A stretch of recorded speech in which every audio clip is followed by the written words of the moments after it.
জেলার সভাপতির জেলার আর কোনো জায়গায় কাজ নাই, সেখানে তাদের হরিয়ারপাড়ায় প্রোগ্রাম করতে গিয়ে মারামারি করছে বিজেপি। কে আগে থাকবে লাইনে, কে আগে থাকবে আর কে পরে থাকবে। সত্যরাজনগর বিধানসভা উপনির্বাচন আসন্ন বা খুব তাড়াতাড়ি পুজোর আগেই এটা সম্পন্ন হবে।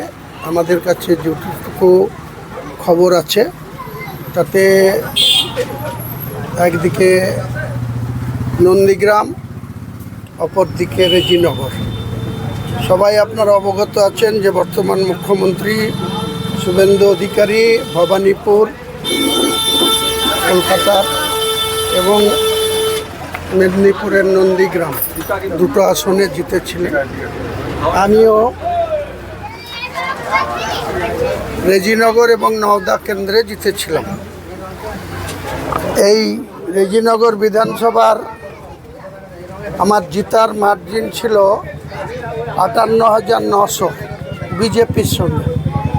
আর যারা আজকে বিজেপির তাবেদারি করতে শুরু করেছে রেজিনগরে, যারা পিছন থেকে বিজেপিকে মদত দিচ্ছে এবং এখানকার প্রশাসন যেভাবে বিজেপির কথায় বা তৃণমূল এখানকার বিজেপিকে যেভাবে সাপোর্ট দিচ্ছে, তাতে আমাদের লড়াইটা খুব জমজমাট হবে, এটা আমি আশা করছি। কিন্তু শেষ আসি আমরা হাসবো আমজনতা উন্নয়ন পার্টির প্রার্থী গোলাম নবী আজাদ ওরফে রবিন। সে আমার পুত্র, কিন্তু আমাদের পার্টির ক্যান্ডিডেট। আমি রেজিনগর বিধানসভার সর্বস্তরের ভোটারদের কাছে, মানুষের কাছে গত নির্বাচনের যে ফল, আমি আত্মবিশ্বাসী যে মানুষ কোনো ভুল করবে না।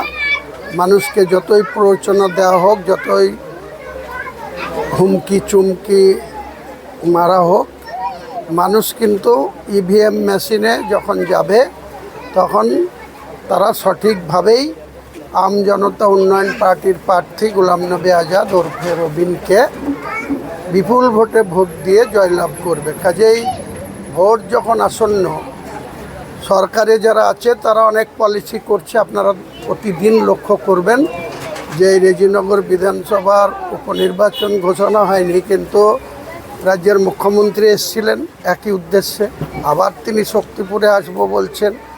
তাদের জেলার সভাপতি প্রতিদিন খেয়ে দেওয়ার কোনো জেলার সভাপতির জেলার আর কোনো জায়গায় কাজ নাই, সেখানে তাদের হরিয়ারপাড়ায় প্রোগ্রাম করতে গিয়ে মারামারি করছে বিজেপি। কে আগে থাকবে লাইনে, কে আগে থাকবে আর কে পরে থাকবে। অন্ততপক্ষে আমজনতা উন্নয়ন পার্টির এইরকম কোনো বিশৃঙ্খলা আপনারা দেখতে পাবেন না। আমাদের সুনির্দিষ্ট পরিকল্পনা অনুযায়ী আমাদের এই সিট, আমি বিজেপিকে 58,900 ভোটে হারিয়েছিলাম আর তৃণমূলকে 81,600 ভোটে হারিয়েছিলাম। তো আমার সেই জিতা সিট রেজিনগরের মানুষ কতটা আমাদের সঙ্গে আছে। বিগত দিনে 2016-তে আমি কোনো প্রতীক ছাড়াই নির্দলে লড়ে, কংগ্রেস সিপিএমের প্রার্থী তখন জোট ছিল, কংগ্রেসের প্রার্থীর সঙ্গে পুরোপুরি সিপিএমের জোট ছিল, আর এই টিএমসির প্রার্থী তখন তৃতীয় স্থানে জামানা বাজেয়াপ্ত হয়েছিল।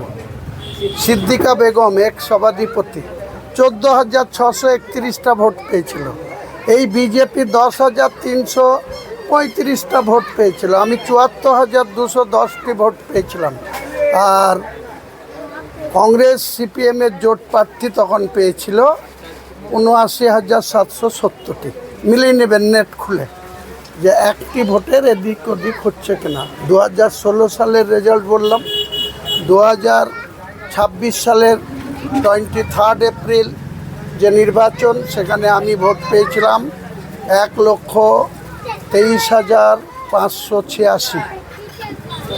বিজেপি ভোট পেয়েছিল 64,700। তৃণমূল ভোট পেয়েছিল 41,600। কংগ্রেস 4,000। নোটা 2,700। তো কংগ্রেসের লড়াইটা নোটার সঙ্গে হয়েছিল, গোটা এখানে না।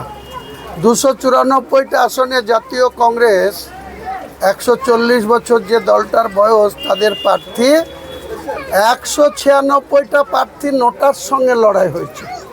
অর্থাৎ তাদের শুধু সিকিউরিটি ফরফিট হয়নি, শুধু জামানত বাজেয়াপ্ত হয়নি। একইভাবে সিপিএমের যে 34টা আইএসএফকে ছেড়ে দিয়েছিল, বাকি যে সিপিএম মার্ক্সবাদী কমিউনিস্ট পার্টি, তারাও ভোটে লড়ে তাদেরও অধিকাংশ প্রার্থীর জামানা বাজেয়াপ্ত হয়েছে।